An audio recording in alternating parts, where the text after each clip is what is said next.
What's up, guys? Ken with Alot Rise, and today we're going to get some GoPro footage of riding the Axis M200 from Lowe's. So let me go ahead and get the GoPro mount set up on the helmet, and I'll bring y'all back.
Alright guys, I hope you liked the video.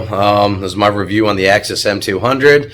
A little bit of riding action. I will adjust the GoPro so you can see more and see better. I know, I saw that during when I reviewed the footage, but hey, it happens. First time using it. Yeah, like, comment, share, subscribe for the videos and the channel, guys. Help me out. I want to get to 5,000 subscribers by the end of 2022. That is my goal, and I need y'all's help. Please help me out getting there. Thanks a lot, guys, and I appreciate everything. Remember, ride them like you stole them.